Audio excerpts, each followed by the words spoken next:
Assalamualaikum warahmatullahi wabarakatuh. Terima kasih kepada Bapak Ibu Guru saya ucapkan telah berkenan hadir dan berkesempatan untuk mendengarkan penyampaian tentang aksi nyata saya pada modul 1.4 pendidikan guru penggerak angkatan 8. Jadi di modul 1.4 ini kami diwajibkan untuk membuat penyebaran pemahaman kepada guru-guru dan siswa tentang bagaimana tentang budaya positif. Nah, konsep kunci dari budaya positif ini yang pertama nanti adalah perubahan paradigma belajar, yang kedua disiplin positif, yang ketiga motivasi perilaku manusia, kemudian kebutuhan dasar manusia, posisi kontrol guru, keyakinan kelas, dan segitiga restitusi. Nah, jadi budaya positif ini kalau di pendidikan guru penggerak itu diharapkan nanti bisa diimplementasikan di kelas pada konsep yang paling kecil dan di sekolah kepada yang lebih besar. Nah, untuk pembelajaran dengan paradigma baru itu dia sudah mengacu kepada kurikulum merdeka, yaitu pembelajaran yang berdiferensiasi. Sehingga apa? Sehingga nanti peserta didik itu akan belajar sesuai dengan kebutuhannya masing-masing, karena setiap peserta didik itu pasti memiliki keberbedaan dari segi kebutuhan dari dalam segi pembelajaran. Nah, berikut adalah tentang miskonsepsi teori kontrol. Nah, biasanya kita sebagai guru merasa bisa mengontrol siswa. Kamu jangan begini, misalnya. Kita bisa merasakan waktu dulu mungkin kita merasa bisa mengontrol siswa, padahal itu hanya sebenarnya itu ilusi. Jadi ada beberapa ilusi di sini, adalah ilusi guru mengontrol murid. Itu hanya ilusi dari pikiran kita saja. Yang terjadi adalah murid membiarkan dirinya dikontrol oleh guru. Kalau murid itu tidak mau, ya dia tidak akan tidak mau. Kalau dia mau, maka dia akan merelakan dirinya untuk dikontrol. Sama seperti misalnya Bapak Ibu memegang sesuatu di tangan dengan harapan itu adalah sangat penting. Kalau orang mau meminta, ibu tidak mau memberikan misalkan, tapi bagaimanapun caranya orang memaksa atau apapun, kalau memang ibu tidak mau pasti tidak akan diberikan. Tapi kalau seandainya ibu mau atau bapak ibu mau memberikan, pasti akan diberikan. Berarti bukan orang lain yang mengontrol dirinya, tapi dirinya sendiri yang mengontrol. Kemudian yang kedua, ada ilusi bahwa penguatan positif efektif itu bermanfaat. Ternyata tidak semua. Kenapa? Mungkin pada waktu itu siswa itu kita berikan penguatan, mereka terbujuk, tapi begitu mereka menyadarinya di beberapa waktu berikutnya, mereka sudah tidak mau lagi. Berikutnya adalah ilusi bahwa kritik dan membuat orang merasa bersalah dapat menguatkan karakter. Nah, ini yang sering terjadi juga pada kita sebagai pendidik, bahwa dengan membuatkan siswa itu seolah-olah merasa bersalah, misalkan tolong ya, misalkan jangan lagi kamu begini, kamu tidak kasihan sama ibu, kamu tidak kasihan sama orang tua kamu di rumah. Nah, itu kan membuat anak itu merasa bersalah. Itu sebenarnya tidak menguatkan karakter, malah lebih buruk. Nanti kan kita bahas ke depan. Berikut bahwa ilusi bahwa orang dewasa memiliki hak untuk memaksa, itu juga ilusi. Bahwa orang itu tidak bisa dipaksa. Kalaupun dia mau, maka dia seperti kembali ke poin pertama tadi. Jadi dia memang merelakan dirinya untuk mengerjakan apa yang disuruh oleh orang dewasa tersebut. Kalau memang dia tidak mau, dia tidak mau.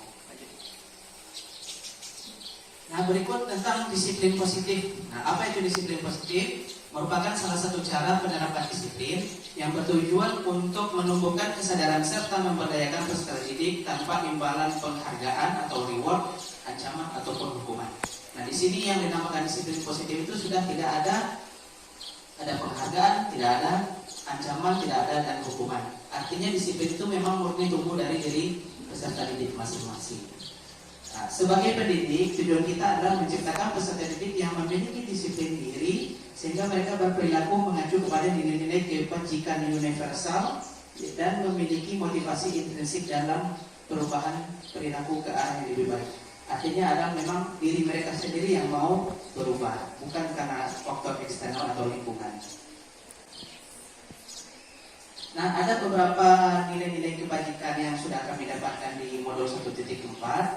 Nilai kebajikan universal itu adalah nilai-nilai kebajikan yang memang berlaku di semua tempat tanpa memandang agama, umur, ras, antar golongan dan lain sebagainya. Ya, contohnya nilai-nilai universal ini adalah yang pertama P5, profil pelajar Pancasila. Itu ada beriman dan bertakwa kepada Tuhan Yang Maha Esa dan berakhlak mulia, berkebinekaan global, gotong royong, mandiri, kreatif dan bernalar kritis. Sedangkan menurut IBO Primary Years Program itu ada nilai-nilai kebajikannya, toleransi, rasa hormat, integritas, mandiri, menghargai hingga komitmen. Kalau untuk life skill atau keterampilan hidup, contohnya dapat dipercaya, lurus hati, pendengar yang baik hingga memberikan yang terbaik dari diri. Itu adalah nilai-nilai kebajikan yang memang berlaku umum. Berikutnya tentang motivasi perilaku manusia. Ada 3 motivasi orang itu berbuat. Yang pertama, menghindari ketidaknyamanan hukuman. Yang kedua adalah untuk mendapatkan imbalan atau penghargaan dari orang lain. Nah, 2 motivasi yang berwarna biru ini adalah biasanya motivasi yang berasal dari luar. Yang pertama, menghindari ketidaknyamanan hukuman. Berarti misalkan siswa itu datang pagi-pagi takut dihukum misalnya, maka mereka harus datang pagi. Yang kedua, untuk mendapatkan imbalan atau penghargaan, misalnya mereka rajin belajar karena mau mengejar sesuatu, ada hadiah yang akan mereka dapatkan nanti kalau nilainya bagus misalnya. Nah, 2 motivasi ini tidak terlalu bagus, tapi yang paling penting adalah motivasi yang ketiga, yaitu menjadi orang yang mereka inginkan dan menghargai diri sendiri dengan nilai-nilai yang mereka percaya. Artinya adalah motivasi yang berasal dari diri dalam mereka sendiri. Nah, ada beberapa perbedaan antara hukuman, konsekuensi, dan restitusi. Kalau hukuman itu bersifat tidak terencana atau dia tiba-tiba, murid tidak tahu apa yang akan terjadi atau biasanya tidak dilibatkan dan bersifat satu arah, serta berupa hukuman fisik ataupun psikis. Kalau konsekuensi itu terencana atau disepakati sesuai peraturan, murid tetap tidak nyaman, sikap guru selalu memonitor murid. Kemudian yang ketiga nanti akan dibahas adalah restitusi, yaitu proses penciptaan kondisi bagi murid untuk memperbaiki kesalahannya dan proses kolaboratif yang mengajarkan murid untuk mencari solusi sendiri. Nah, kemudian kebutuhan dasar manusia ada 5, yaitu yang pertama bertahan hidup, meliputi sandang, papan, pangan, keamanan, kesehatan. Kemudian rasa kasih sayang dan diterima, contohnya yaitu kasih sayang, dipedulikan, berbagi, kerjasama dan lain sebagainya. Kemudian kebutuhan dasar berupa penguasaan, yaitu harga diri, keinginan untuk dianggap, memimpin, diakui, didengar dan lain sebagainya. Kemudian kebutuhan akan kebebasan seperti mandiri, memiliki pilihan, mengendalikan arah diri. Kemudian yang terakhir adalah kebutuhan akan kesenangan seperti bermain, humor, antusias, tertawa dan lain sebagainya. Yang mana kekuatan yang besar manusia ini bukan hanya dibutuhkan oleh siswa, tapi juga kita sebagai guru. Nah, ini 5 posisi kontrol guru. Yang pertama sebagai penghukum. Yang kedua adalah pembuat rasa bersalah. Yang ketiga adalah sebagai teman. Yang keempat adalah sebagai pemantau. Dan yang terakhir adalah sebagai manajer. Nah, kita nanti mungkin bisa merefleksikan diri kita berada di posisi yang mana. Kalau sebagai penghukum,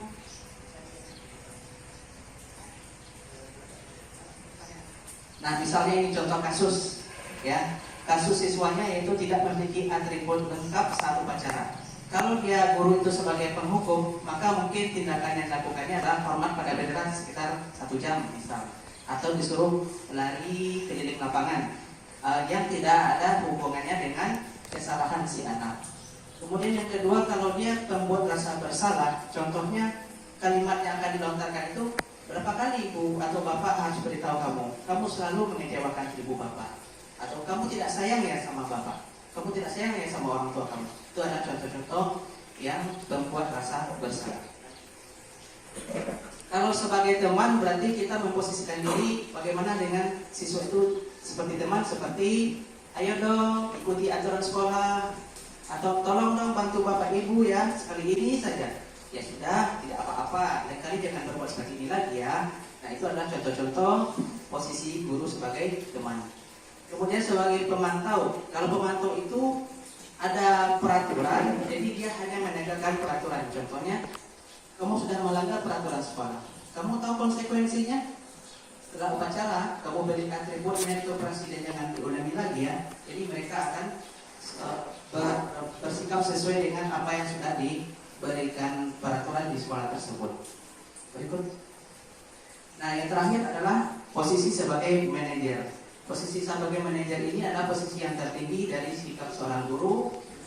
Sebagai contoh, misalkan, apakah kamu tahu rasa kesalahanmu? Kemudian siswanya menjawab, kemudian dilanjutkan lagi oleh gurunya. Kira-kira bagaimana kamu memperbaiki kesalahanmu? Jadi siswa itu yang diberikan kesempatan untuk mencari solusi atas kesalahan mereka sendiri, bukan guru ataupun orang lain. Nah, coba kita diskusi yang bersama posisi kontrol. Apakah aku? Saya kecewa sekali dengan kamu. Kira-kira menurut Bapak Ibu, ini posisi guru yang bagaimana dari 5 posisi tadi? Saya kecewa sekali dengan kamu. Membuat rasa bersalah. Ya, jadi ini adalah pembuat rasa bersalah. Nah, kalau ini, apa rencanamu untuk menyelesaikan masalah ini? Ya, ini adalah posisi kontrol guru sebagai manajer. Nah, yang terakhir, ayolah lakukan demi Bapak Ibu ya.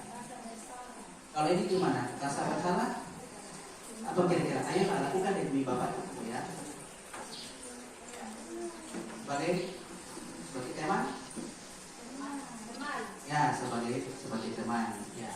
Jadi Bapak Ibu, jadi ada 5 posisi kontrol guru. Mungkin kita masih berada di level pembuat rasa bersalah atau teman, tapi nanti kedepannya diharapkan dari program guru bergerak itu kita berangkat dari misalnya dari pemarah, pembuat rasa bersalah dan teman itu naik levelnya menjadi posisi manajer. Tapi tidak tertutup kemungkinan akan turun lagi jadi pemantau ataupun teman sesuai dengan konteks ataupun situasi yang ada begitu. Jadi tidak melulu manajer terus.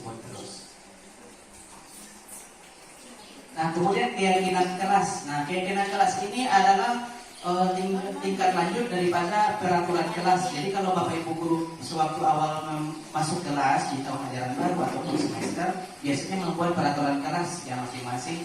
Misalnya 5 kali terlambat tidak boleh diikutkan ujian atau apa dan sebagainya. Nah, untuk itu sekarang ada lagi tingkatan lanjutnya yaitu keyakinan kelas. Kalau peraturan kelas biasanya itu bersifat satu arah ya. Jadi gurunya memutuskan misalnya datang jam sekian, absen maksimal sekian dan lain sebagainya.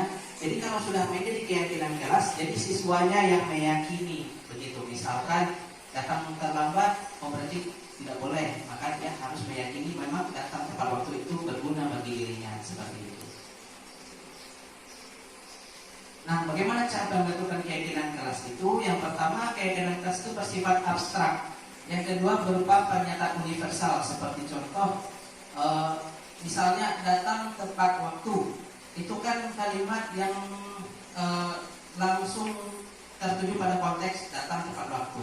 Kalau bersifat abstrak, misalnya di situ disiplin diri misalnya. Jadi disiplin itulah sudah mencakup semuanya di situ. Datang tepat waktu, mengerjakan tugas, mengumpulkan tugas tepat waktu misalnya, atau misalkan lagi apa lagi konteks disiplin misalkan pakaian misalnya memakai atribut dengan lengkap dan sesuai dengan waktu atau jam-jam yang ditentukan dan lain sebagainya. Kemudian dibuat dalam pernyataan positif dan sedikit saja agar mudah diingat. Biasanya keyakinan kelas itu hanya maksimal 5 atau 4 buah. Biasanya hanya pernyataan-pernyataan pendek. Misalnya kedisiplinan diri, kemudian keamanan lingkungan, seperti itu Bapak Ibu. Jadi karena dia itu bermakna luas. Misalnya keamanan lingkungan, berarti nanti di situ sudah termasuk mungkin kebersihan kelas, kerapian kelas misalkan dan lain sebagainya. Berikut adalah segitiga restitusi. Nah, ini yang materi yang paling kemarin ini kami lakukan adalah membuat video. Nah, apa itu segitiga restitusi? Yaitu proses dialog yang dijalankan oleh guru agar dapat menghasilkan murid yang mandiri dan bertanggung jawab. Ini konteksnya terjadi ketika murid melakukan kesalahan, Ya, jadi lakukanlah namanya segitiga restitusi supaya apa? Supaya murid itu tidak merasa dihakimi, ataupun merasa dipersalahkan. Jadi dia nanti akan mencari solusi sendiri atas kesalahan yang telah dia buat atau dia lakukan. Nah, segitiga itu dia dibangun oleh dasar yang pertama menstabilkan identitas, itu dulu yang pertama. Yang kedua adalah validasi tindakan yang salah, dan yang ketiga adalah menanyakan keyakinan. Menstabilkan identitas itu contohnya seperti ini. Nah, ini contoh-contoh kalimat yang menstabilkan identitas. Misalnya siswa itu berbuat kesalahan, maka guru itu membuatkan pernyataan seperti, ya berbuat salah itu wajar, manusiawi, tidak ada orang yang luput dari kesalahan. Jadi seakan-akan anak-anak itu tidak merasa disalahkan. Bapak Ibu guru juga dulu pernah melakukan kesalahan yang seperti itu. Seperti itu kalimat-kalimat contoh-contoh yang bersifat menstabilkan identitas. Atau Bapak Ibu guru tidak mencari siapa yang salah, tapi Bapak Ibu guru ingin mencari solusi dari permasalahan ini. Kamu berhak merasa begitu, misalnya seperti itu. Jadi pada prinsipnya dia adalah membuat kesalahan adalah bagian dari proses pembelajaran. Berikut. Setelah menstabilkan identitas, langkah berikutnya yang dilakukan guru adalah memvalidasi tindakan itu memang salah. Kalimat-kalimat contohnya misalkan, kamu pasti punya alasan mengapa melakukan itu. Atau mungkin, padahal kamu bisa melakukan yang lebih buruk dari ini ya. Atau mungkin kamu patut bangga karena kamu telah melindungi sesuatu yang penting buat kamu. Atau kamu melakukannya karena mempertahankan sesuatu yang penting bagi kamu. Nah, jadi pada prinsipnya adalah pada validasi tindakan yang salah itu dia berprinsip setiap perilaku berupaya memenuhi suatu kebutuhan tertentu. Seperti itu. Berikut adalah yang terakhir menanyakan keyakinan. Contoh-contoh kalimat yang untuk menanyakan keyakinan ini, apa keyakinan kelas kita? Nilai-nilai apa yang telah disepakati bersama? Seperti apa gambaran sebuah kelas yang ideal menurut kamu? Kamu ingin menjadi orang yang seperti apa? Nah, itu adalah tentang menanyakan keyakinan. Nah, ini ada untuk memperdalam kita tentang segitiga restitusi, ada video tentang penerapan segitiga restitusi ini dengan kasus anaknya marah sama temannya.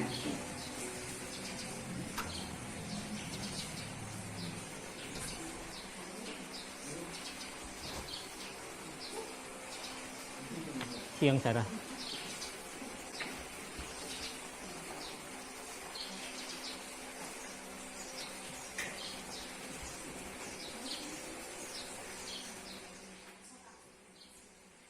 Siang, Pak. Sudah lama nggak ketemu Sarah. Kenapa hari ini ada di sini? Kesel, Pak. Kesel banget. Masa aku dikatain tukang fitnah, Pak? Ya aku marah lah. Aku balik ngatain Eka di depan kelas. Kesel banget. Oh, begitu. Ya pasti kamu marah dan kesal. Bapak juga akan marah apabila ada yang menuduh Bapak seperti itu. Kemudian, pada saat itu, kamu mau melakukan apa? Ya saya langsung ngatain Eka lah, Pak. Kesel banget. Saya bentak-bentak dia depan teman-teman lain. Oh, begitu. Pasti kamu melakukan seperti itu karena suatu alasan tertentu, bukan? Iyalah, masa saya diam saja, Pak? Ya saya bela diri lah. Masa saya dituduh tukang fitnah? Ya wajarlah. Mempertahankan harga diri itu sesuatu yang penting buat kamu. Untung kamu tidak bertindak lebih gegabah lagi. Hanya membentak-bentak. Iya, Pak. Untung saya masih bersabar dan hanya membentak saja. Sudah gemes padahal. Saya pasti bela diri lah. Ya pasti ya. Tapi kamu memilih untuk tetap bertahan dan bersabar. Kamu memilih untuk tidak berbuat lebih parah lagi, bukan? Iya. Nah, sekarang coba kita lihat lagi. Tindakan kamu yang bentak-bentak Eka di kelas. Tindakan kamu itu kira-kira sesuai dengan keyakinan kelas atau prinsip kamu tidak? Enggak lah, Pak. Capek, Pak, jadi pemarah. Jadi keyakinan atau prinsip mana yang kurang sesuai dengan keinginan kamu? Ya, saya sebenarnya sangat menghargai orang lain. Mungkin saat itu saya menjadi emosi, jadi tidak menunjukkan sikap itu. Terima kasih Bapak Ibu. Begitulah hasil dari Pak yang sudah saya jabarkan tentang disiplin positif. Terima kasih atas perhatiannya. Wabillahi taufiq wal hidayah. Wassalamualaikum warahmatullahi wabarakatuh. Waalaikumsalam warahmatullahi wabarakatuh.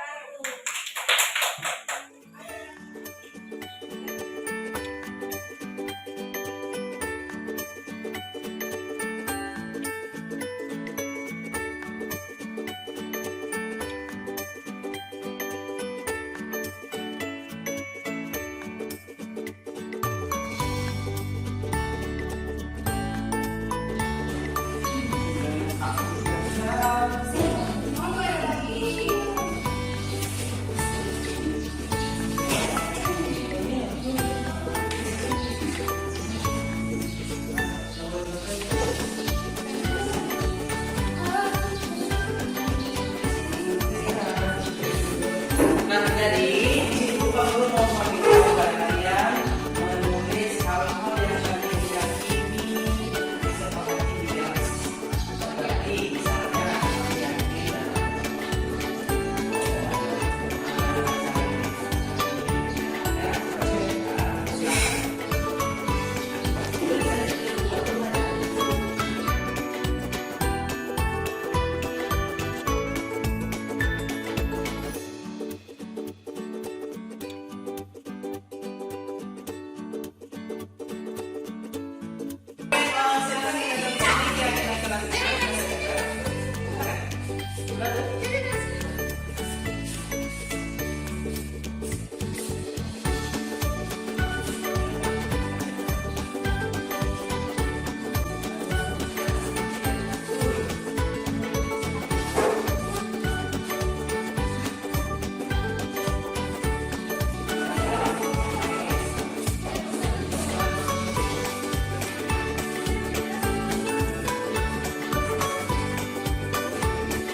jadi menghadap sini dulu.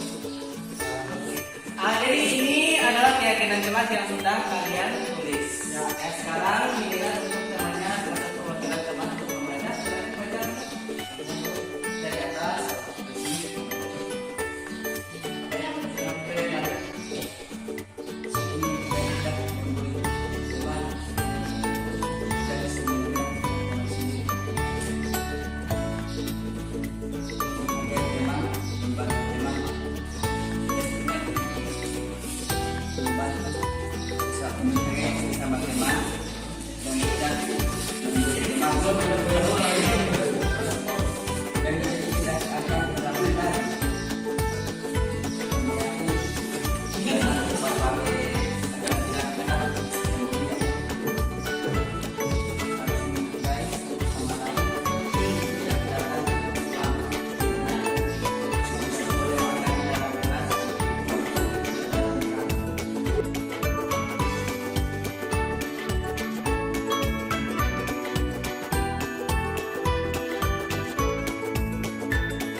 Baik, jadi itu adalah keyakinan kelas yang sudah kalian bikin. Jadi diharapkan nantinya bisa diterapkan di pembelajaran berikutnya. Ya.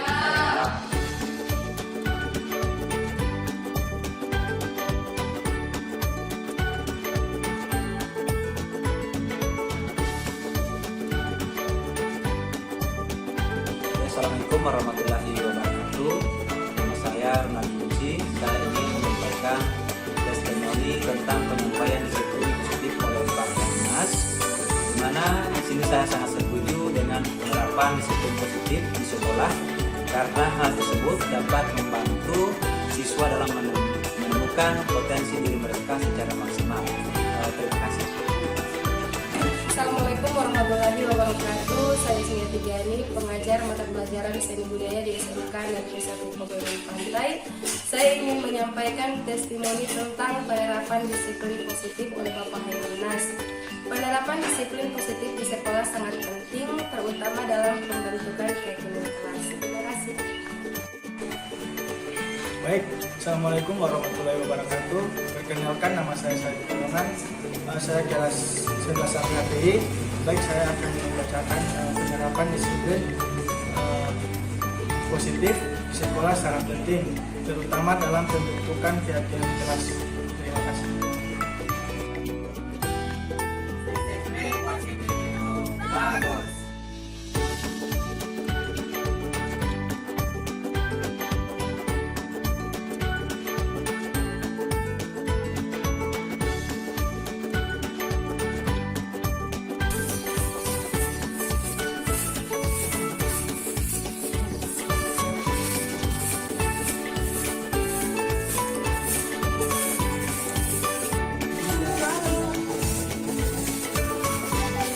Pertama,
Jadi selama ini saya merasakan nyaman pada saat Pak Anas mengajarkan kita, dan Pak Anas juga dapat mampu memberikan pengetahuan yang luas dan interaktif.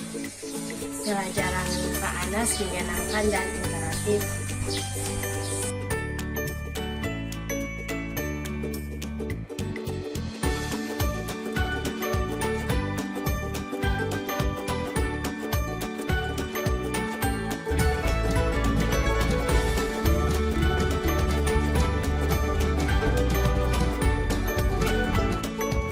Baik Dwi, tadi Bapak dengar dari ketua kelas katanya kamu habis bertengkar ya dengan dia? Iya Pak, tapi saya kesal sama dia. Kenapa kesal? Dulu terus saja mencontek satu kata saya, sudah saya bilang dari pemilik mencontek. Oh begitu, ya wajarlah kamu marah dan kesal. Jika Bapak ada di posisi kamu, pasti Bapak juga akan buat hal itu. Lalu apa yang akan kamu lakukan sama Dwi waktu itu? Saya marah-marah Pak, saya maki-maki dia di depan teman-teman, dan tanpa sadar saya menabrak penjajah Pak.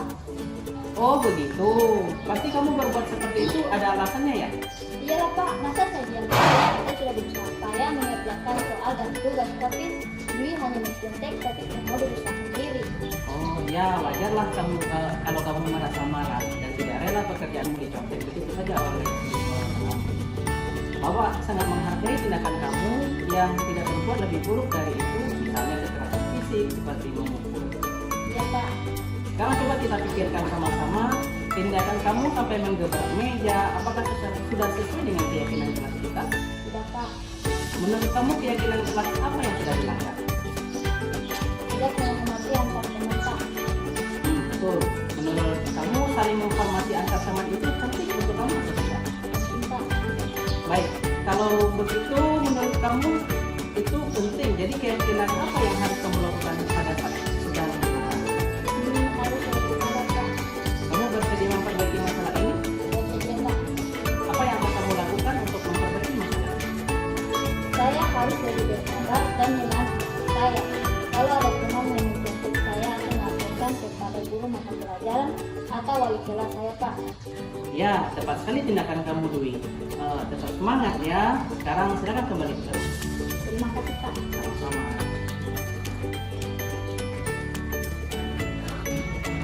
Assalamualaikum warahmatullahi wabarakatuh. Perkenalkan, nama saya Yulia Burhan, kelas 12 APHTI. Saya senang sekali berdiskusi dengan Bapak Guru untuk mengendalikan amarah dikarenakan perilaku teman sekelas saya. Saya harus banyak belajar, bersabar, dan menghormati teman-teman. Terima kasih.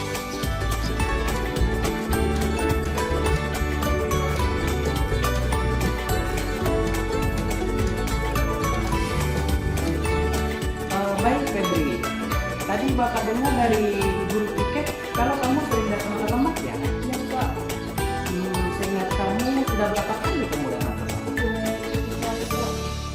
Keterlambatan itu memang sebuah kesalahan bukan? Ya Pak. Baik Febri, berbuat kesalahan itu manusiawi. Setiap orang pasti pernah berbuat kesalahan. Yang terpenting dari kita bisa belajar dari kesalahan tersebut dan memperbaikinya. Setuju? Setuju Pak. Febri, sekarang kita cari solusinya bersama ya. Ya Pak.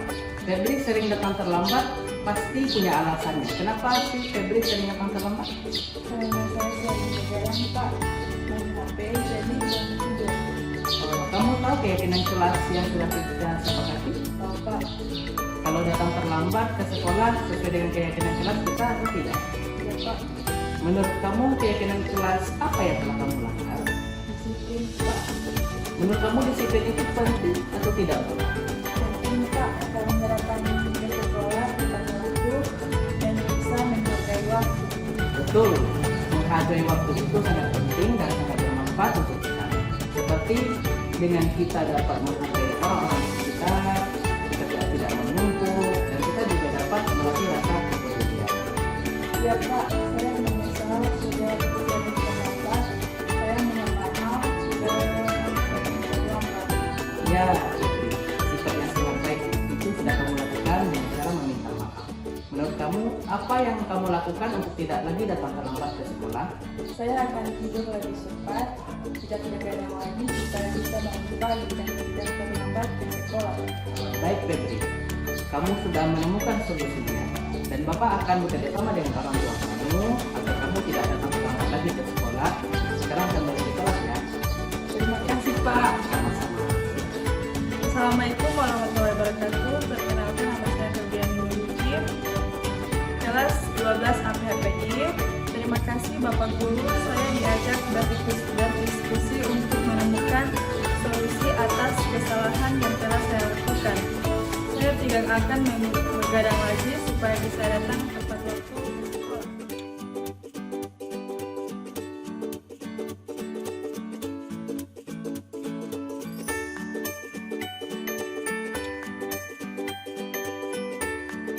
Yang bertanggung jawab itu kegiatan seluruh tahun kemarin, nah berarti juga bertanggung jawab selain dengan guru PKK.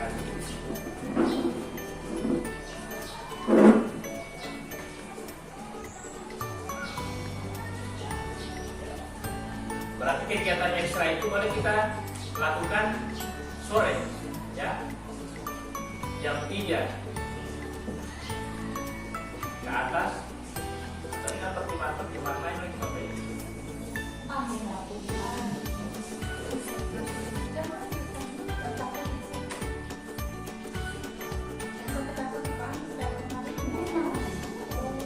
Dia ada masalah di instalasi ini.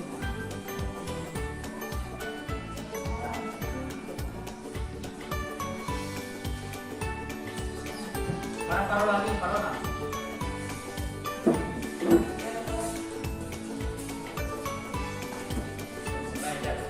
Saya mau tanyakan kepada Pak, bagaimana Pak? Ya, silakan. Kalau untuk menurut saran saya yang kelas 11, 12 itu jangan untuk untuk pendidikan pembahasan Pancasila ini jangan digabung dengan kelas 10 karena di bidang level mereka kan berbeda. Baru kemudian andai pun kita fokuskan ke praktek produk, kira-kira saya dengan kajiannya juga harus kayak saya kan pegang kelas 11 jurusan ARL, saya harus berkomunikasi sama kajiannya yang jelas harus lihat kira-kira produk apa yang saya akan buat seperti tahun-tahun sebelumnya. Saya setuju itu yang Bapak tadi disebutkan bahwa contohnya salah satu kita bisa pasarkan produk kita atau entah yang simpel ya di pasar tradisional tadi hari Kamis atau bisa dengan online terserah pemasaran digital. Nah, jadi orang ini Pak guru yang PKK ini kalau saya mau konfirmasi dulu dengan kajurnya kira-kira produk apa yang kita bisa mau action nanti. Nah, yang bisa menjadi ikon jurusan sekalipun untuk SMK lebih rata-rata. Nah, kalau misalkan yang jadi permasalahan begini Pak, kalau di ARL saya mau produksi rumput laut atau rumput lautnya produk dasarnya kok apa saya harus ini mau ambil dari tempat lain baru hanya mau buat produk inovasi saja. Nah, karena kalau kayak pengolahan dia ibaratnya produk apa saja ya, penting produk pertanian. Jadi dia tarafnya sudah inovatif dan kreativitasnya. Tapi kalau saya dulu saya waktu beternak saya perlu di pasar Pak naik mobil biru, naik mobil yang biru, pasarkan ayam pedaging di situ. Dan di situ timbul dia kelihatannya simpel yang Bapak bilang begitu. Tapi di situ muncul suatu masalah, Pak, kenapa tidak laku ya ini? Produk dagangan itu. Begitu saya bilang kalau orang berdagang 1-2 kali tidak laku. Nanti kita dengan proses kamu akan lihat bagaimana nanti finalnya toh. Ternyata pasar global itu limbah termasuk kita. Hari pertama, putaran minggu pertama begitu. Yang kedua, ternyata mereka kok beli di dalam. Itu imbas, oh iya Pak, benar Pak, mereka so tahu, mereka so kenal karena kita ada produk ini di dalam. Jadi masyarakat nggak perlu cari-cari lagi ke luar Paguyuban pantai itu, di Wonggau atau di Monggolito sana. Nah, itu suatu proses pembelajaran juga Pak, di mana anak-anak bisa berpikir toh, untuk berwirausaha. Kira-kira di dalam sini saja bisa berputar ini usaha begitu. Jadi kalau misalkan saran saya itu Pak tadi yang kelas 11 dengan 12, kalau bisa bidangnya mereka kan levelnya jangan dicampur adukan dengan Pancasila yang ini Pak, yang kelas 10. Karena nanti tidak ada, nanti artinya tidak ada guna saya kan kelas 11, saya kelas 12 toh. Sebenarnya saya harus bisa memprediksikan ke depannya bisa mandiri toh, dengan harus begini. Kalau kelas 10 mungkin kan bisa didapatkan memang dasar-dasarnya saja langsung toh. Supaya nanti pada saat membawa kurikulum merdeka ke kelas 11, 12, mereka sudah ada step-stepnya juga. Kalau boleh hanya itu Pak, tadi saya minta saran dari kayu-kayunya apa yang bisa kita kembangkan di sini, bisa kita gali. Terus yang kedua minta dipisahkan supaya nantinya kita punya ikon di SMK ini. Terima kasih Pak Reja. Jadi kita tahu bahwa apa yang merupakan yang saya sampaikan tadi itu sebenarnya ini satuan terpisah. Kalau untuk kelas 10 itu P5, kalau untuk kelas 11 dan kelas 12 PKK. Inilah ini sebenarnya, jadi kelas 10 tidak karena mereka pun dapat PKK kelas 10. Jadi belum buat produk. Jadi kelas 10 itu fokus di kegiatan yang tadi saya buat. Ada yang demonstrasi, baru dengan kegiatan untuk yang macam kegiatan dari mulai mengajar. Jadi kelas 11 12 fokus mereka untuk wirausaha PKK yang masuk di pelajaran PKK. Kemudian terkait dengan itu pelajaran, maksud saya itu jual di tempat saya cuma kebetulan pasar kancil. Kalian jual di pasar lain supaya orang bisa tahu toh bagaimana mengelola keuangan juga, jangan cuma hanya bagikan produk kemudian mengharapkan untung yang besar. Sama yang Pak Reja sampaikan tadi kan, jelas ada yang berbagi, ada yang tidak beli pada saat hari itu, ada yang beli, kita tidak bisa menggiri itu. Nah, cuma minimal sebagai pembelajaran mereka, supaya mereka tahu, oh, ternyata ketika orang memberikan produk, terlalu pertimbangkan hal lain, misalkan transportasi kemari, misalkan modal 100.000, baru bikin tahan sama 100.000. Tidak boleh seperti itu kan. Modal 100.000, baru beli bahan misalkan 60.000, baru 40.000. Itu kan di PKK itu pelajaran itu. Baru mau bikin menunya macam nota keuangan lah begitu, pemasukan, pengeluaran, jalan apa, atau baru hasil penjualan berapa, tidak untuk bagaimana. Nah itu dia yang penting. Ini pelajaran PKK.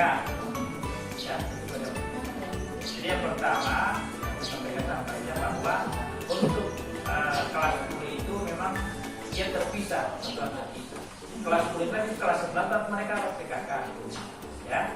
Nah kelas 11 dan kelas 12 itu yang harus PKK. Jadi kelas 10 itu mereka punya kegiatan tersendiri.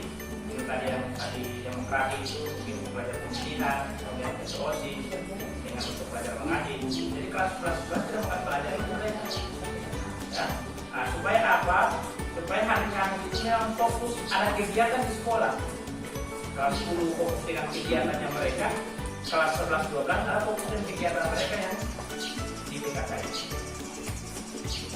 Supaya kami tidak fokuskan dengan kami. Ya, itu ya kalau itu skenario yang kita lakukan.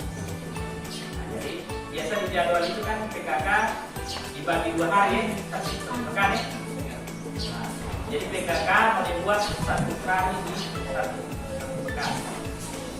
Jadi misalkan jadi buatkan di hari Kamis sama Barona. Ya, jadwal itu di hari Kamis sama itu yang PKK. Ya. Jadi Yang PKK sekarang Pak, sekarang. iya. Aduh, Baru yang Jadi berikut so bikin lagi jadwal kan? karena soprin jadwal. Iya, so bikin kan Dulu kasih dulu semuanya. Baru yang berikut kalau print jadwal, Bapak Ibu kalau misalkan mau bikin sesuatu, jangan terlalu lebay DP model-model yang Bapak Ibu print. Semua maunya ada gambar, ada warna-warna supaya dapat kelihatan. Iya, tapi kan orang tuh baca itu yang paling utama.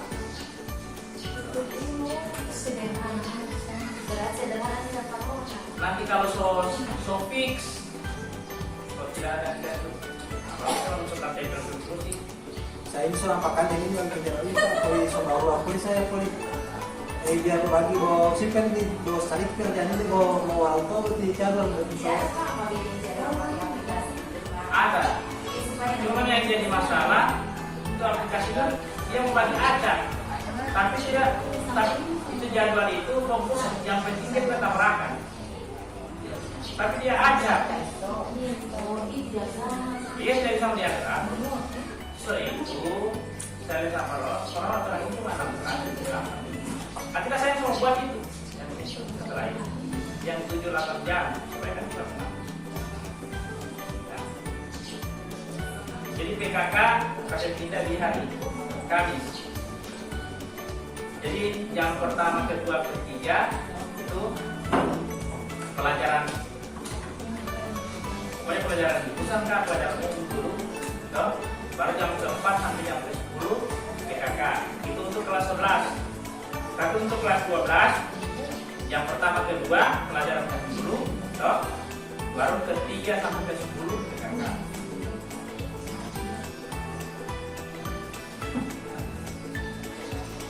Karena kebetulan itu saat PKK itu dipegang oleh 2 orang guru, nah maka buatkan 2 kelompok, ya, tetap bertanggung jawab di satu materi. Jadi jangan taruh ini karena misalkan nomor 1 Pareja, nomor 1 dan nomor 2 itu yang pegang PKK kelas 11 ANL. Nah, tulis di situ PKK atau kode mata pelajaran per sama Pareja 2 dan 3. Supaya dia bertanggung jawab itu ada 2 orang bertanggung jawab. Jangan misalkan Pareja jam ke-3 sampai ke-5, kemudian jam ke-6 sampai jam ke-10 baru nanti. Kalau jadi momen Natal, jadi dia tahu itu satu ini jam. Mengulang Pak, berarti yang itu hari Kamis itu yang 7 jam dengan 8 jam boleh Pak ya? Ya. Berarti dia masuk di jam, kami di hari Kamis ada 10 jam, yang 7 berarti ke 3 toh? Ke 3, yang 8 ke 2. Ya. Itu yang mau pertama itu ya, pertama dulu. Tadi ada bilang kok, pokoknya kalau kelas 11 mulai dari jam 4 sampai jam 4. Kalau kelas 12 mulai jam 3 sampai jam 4. Oke. Jika sejadi itu berarti orang boleh selipkan kegiatan ekstra itu. Orang mau ambil di mana? Di akhir jam, ke 9:10 atau bagaimana Bapak Ibu? Atau di awal pertengahan?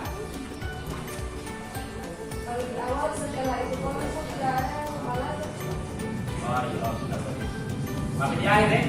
Berarti jam-jam 3 terlalu banyak ya kegiatan. kalau jam 3 tetap Bapak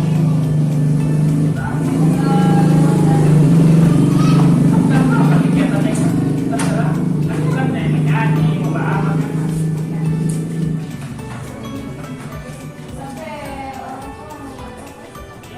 Jam 2 lah.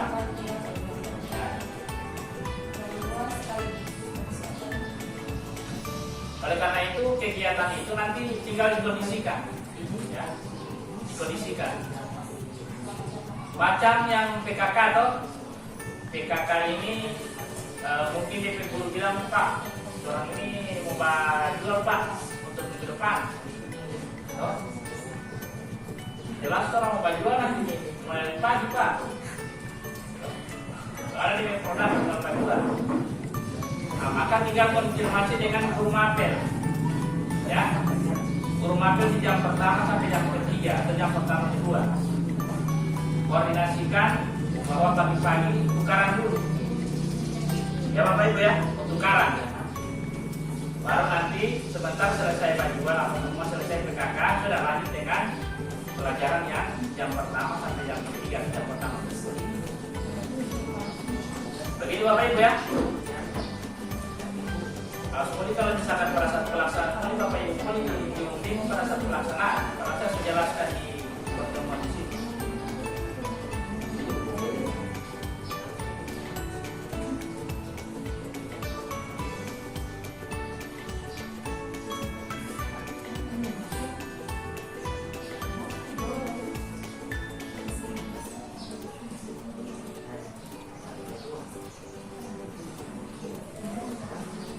Ada lagi yang mau ditanyakan Bapak Ibu? Ini 11:07, supaya setengah 12 sudah selesai.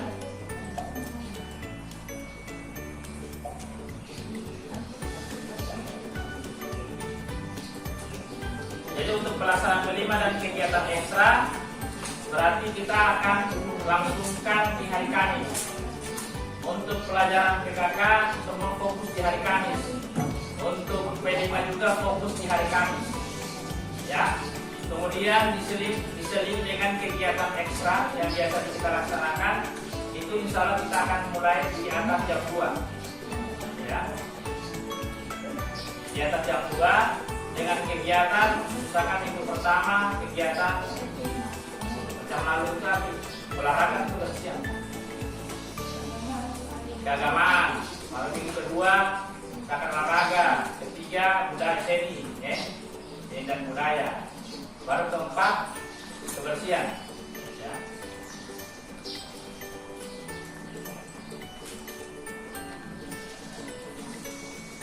Yang tanggung jawab itu sudah karena ada rapat yang ya.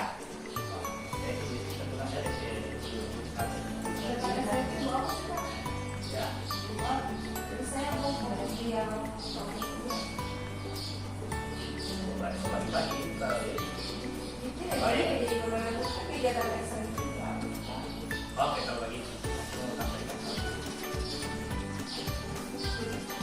Ini kegiatan ekstra baru ya, yang pernah terjadi.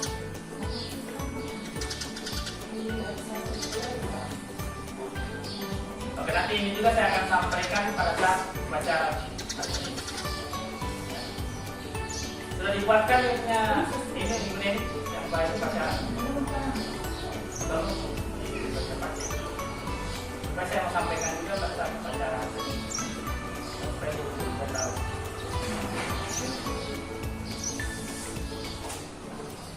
Yang berikut pelaksanaan PTA. PTA ini mulai hari ini Bapak Ibu. Nanti Pak jadi. Ya.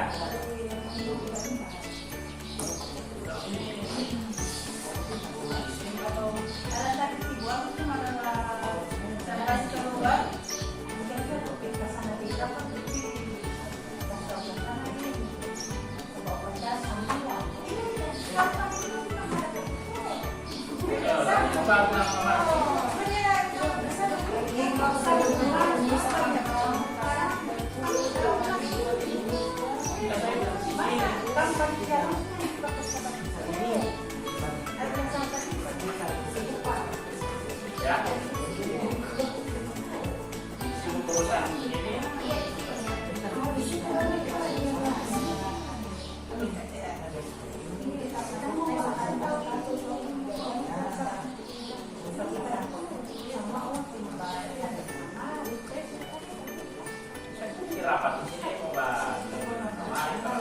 ini rata-rata ini bilang begini, tidak mau bilang di rapat itu yang mau bilang sama saya pada saat ini, nanti sementara saya tidak mau kemudian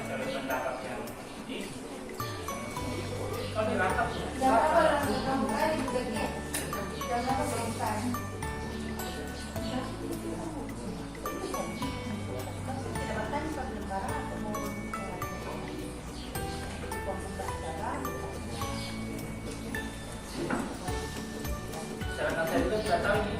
Saya cuma tahu hari Jumat mau mulai. Saya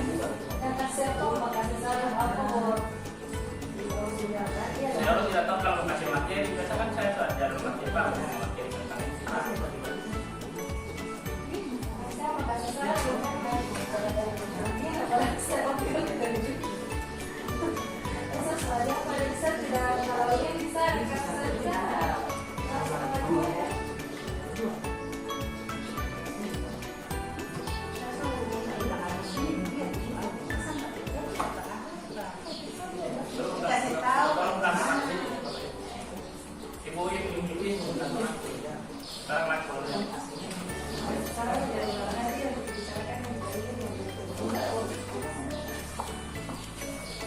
Ini kegiatan pramuka ini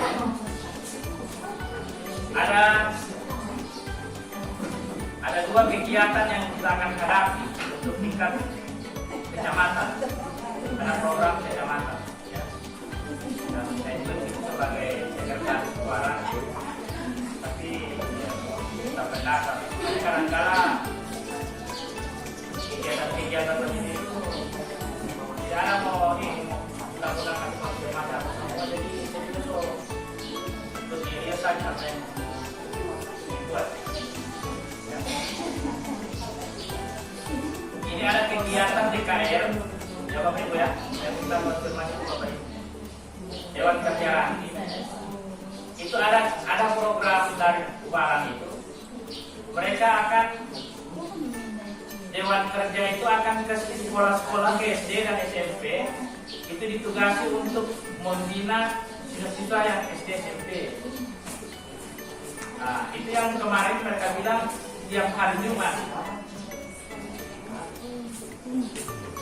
Saya sampaikan kalau tiap hari Jumat SMP siswa itu harus belajar. Berarti tiap hari Jumat dia pelajaran hari Jumat tidak pernah diikuti kalau lagi. Atau misalkan dia nanti setelah Jumat, berarti yang pelajaran setelah Jumat tidak pernah dia mengikuti nanti. Karena dengan ada kegiatan ini. Nah, baru saya sampaikan, coba misalnya selang-seling. Misalkan minggu pertama hari Selasa, baru minggu ketiga hari Jumat. Sehingga dalam 1 bulan itu, jadi ada beberapa mata pelajaran yang cuma 1 bulan itu yang kena. Kalau tiap-tiap hari Jumat terus, berarti hari Jumat itu yang kena terus pelajaran yang tidak masuk.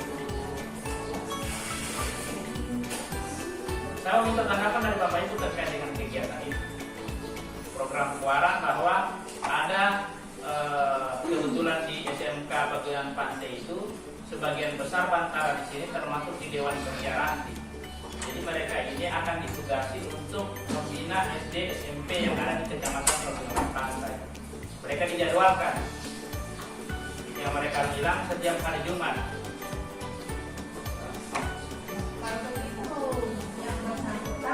Jangan berjadwal di hari kembali itu kan bisa program itu memang tiap hari Jumat 2 minggu Jumat.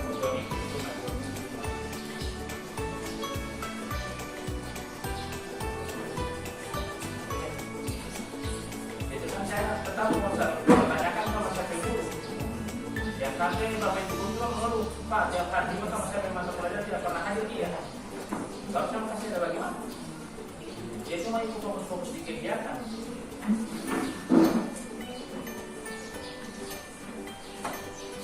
Sudah itu saya tawarkan ke ketua, jam 5 itu. Jangan salah seperti kan, saya juga ini. Memang saya mengurus, tapi artinya saya guru juga ada di sana. Sama saya nanti, saya serahkan sama saya lagi. Dia tidak ada masuk-masuk, harus dipakai untuk baca nilai. Nah, tidak ada masuk-masuk. Jadi cuma saya tawarkan kemarin itu hari Selasa misalkan minggu pertama, minggu ketiga hari Jumat, supaya dalam 1 bulan itu misalkan pas hari Selasa itu pelajaran apa, pelajaran agama saya juga dia, hari Jumat pelajaran di sana sampai izin. Jadi 1 bulan 1 kali itu sampai juga dia izin, 1 bulan 1 kali sampai izin. Jadi tidak terus dia hari Jumat. baru waktunya juga harus jelas. Kira-kira bagaimana menurut Bapak Ibu terkait dengan programnya, pelajaran?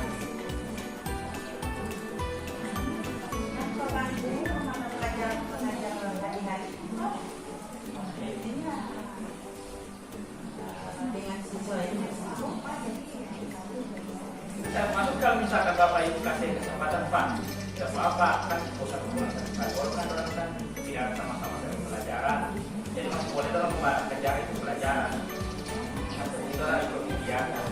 Kalau misalnya ada tanggapan lagi Pak, kalau menurut Jaki tidak mau kasih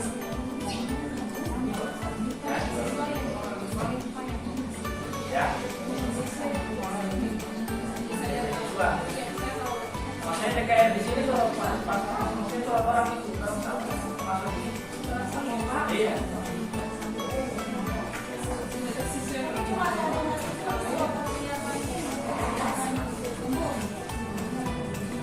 Iya persiapan yang lebih lain. Sama kalau masih kegiatan kayak ini jalan aja.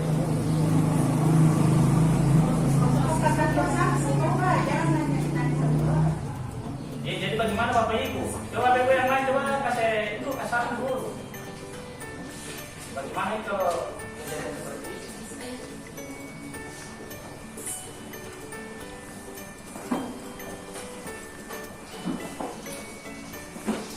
Nah ini saya mau konfirmasi apa ini dulu kalau terkait dengan program warang ya PDKM gitu ya. Yang apa namanya? Yang siswa-siswa yang termasuk di Dewas Kerja nanti itu akan jadi pembina di sekolah-sekolah di SD SMP. Baru itu akan sampaikan ke saya katanya tiap hari Jumat atau 2 kali hari Jumat, 1 bulan 2 kali lah tiap hari Jumat. Nah, baru saya ada protes, jangan mungkin begitu. Berarti guru mata pelajaran tiap hari Jumat mau jadi korban. Termasuk selang, seling. Misalkan minggu pertama di Agustus Selasa, baru minggu ketiga karena 1 bulan 2 kali kan. Minggu pertama Selasa, baru minggu ketiga Jumat. Jadi 1 bulan itu cuma 1 mata pelajaran yang ada beberapa mata pelajaran yang korban. Kalau misalkan dia terus 1 hari yang sama, nah sudah jadi korban. Memang tidak hadir sama sekali. Apa itu kegiatan mereka itu supaya tidak mengganggu pembelajaran? Apa tidak bisa mengambil jam di luar dari jam pelajaran? Atau tidak ada waktu. Memang 1 hari penuh itu? Tidak, bukan 1 hari penuh. Coba aja bagaimana kegiatannya itu. Baik, terima kasih.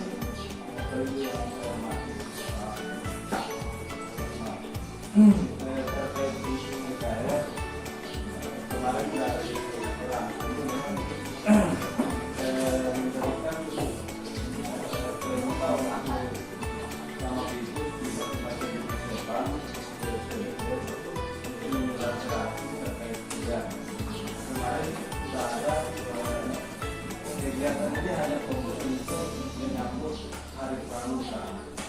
Jadi hanya untuk jadwal ini dikhususkan Selasa sama Jumat itu untuk kegiatan ini. Jadi tidak untuk selanjutnya bulan September dan lain-lain itu nanti disesuaikan dengan permintaan sekolah. Oh, bisa permintaan sekolah. Oh iya. Masalahnya kemarin kan sudah sampaikan begitu setiap hari. Jadi kalau misalkan untuk yang harus itu ini masih boleh kan? Cuma sampai dengan pada saat hari pramuka sudah selesai. Ya, selesai diberikan. Karena ini ada lomba di tingkat praktik, maka PKR melatih untuk depan yang ada di saya mau termasuk di kita itu ada 10 orang yang termasuk pengurus PKR. Sehingga ada 10 orang siswa mungkin yang mengalir hari ini, kemudian ada Selasa sama hari Jumat. Untuk perhatian di sekolah SD maupun Tapi terima kasih informasi.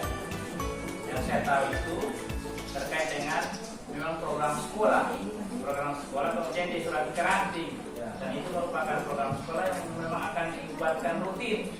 Nah itu yang saya bilang tuh, dibuatkan jangan sampai bertabrakan masyarakat itu dengan pelajaran di sekolah.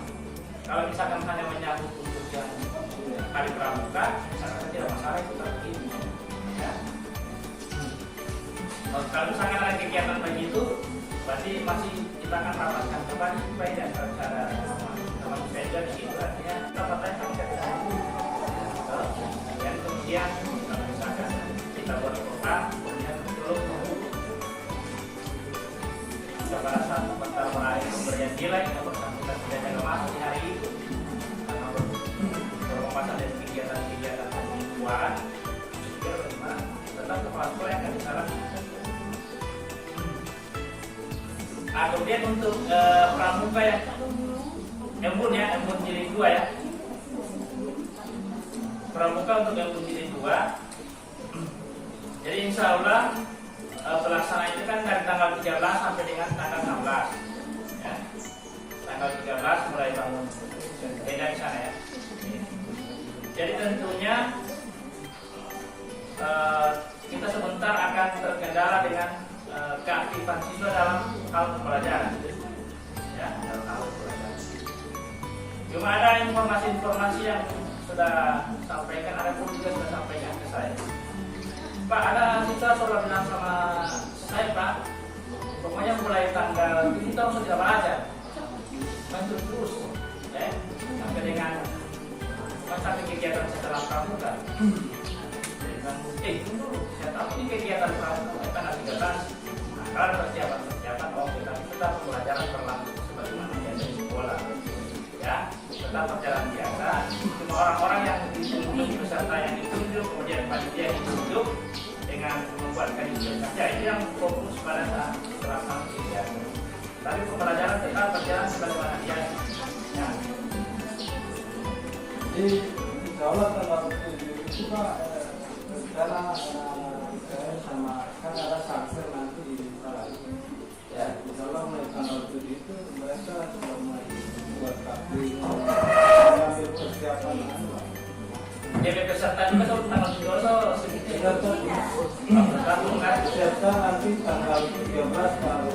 Oh iya. Mungkin ke lapangan ke bangunan tenda. Oke. Nah, jadi fokus untuk yang Dewan Kerja ya, yang diberikan apa namanya dispensasi. Dan kemudian lagi membahas orang itu sama itu jadi cuma hanya yang ditugasi. Ya.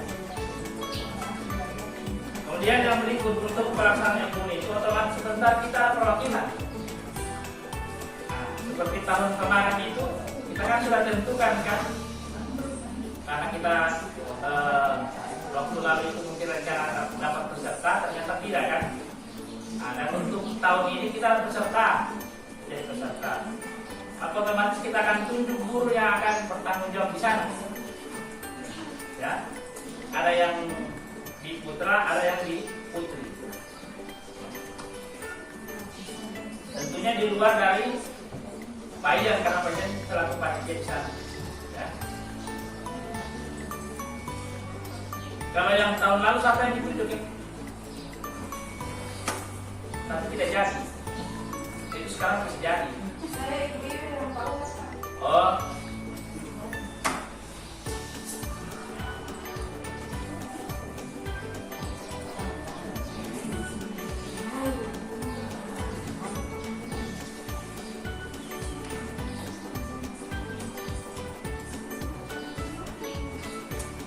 Hari-hari apa itu Pak?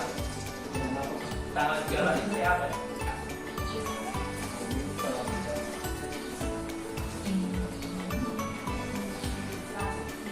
Ya. Tanggal 13 hari Minggu. Mungkin ya. Berarti hari ini orang hari kerja kalau begitu ya. Hari kerja yang lain.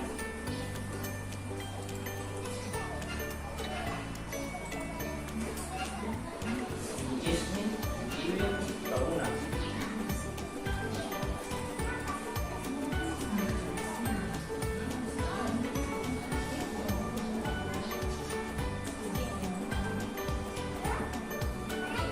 Ismi masuk ya.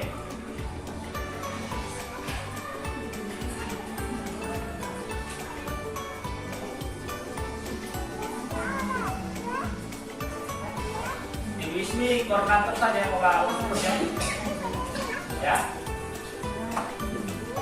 Artinya jangan sampai Ibu Ismi be alasan poli. Pak, kegiatan lori, oke 5, saya perlu mau lagi kegiatan apa? Untuk kegiatan ekstra, poli apa yang lain? Tetap mau baktornya, tetap mau baktor. Jadi yang putri di Ibu Iwin dan Ibu Agus. Lagi ke apa? Lagi apa? Bapak. Oh, enggak. Kurang sampah seperti ini. Saya ada surat di depan.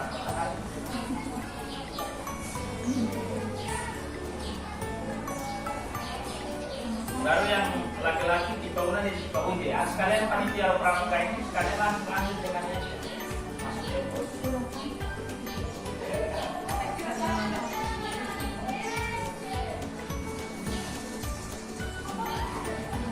tapi untuk koordinasi dengan panitia, koordinasi dengan panitia Pak Ijan dengan Iis ya, terkait dengan dia punya aturan-aturannya sampaikan ke yang bertanggung jawab.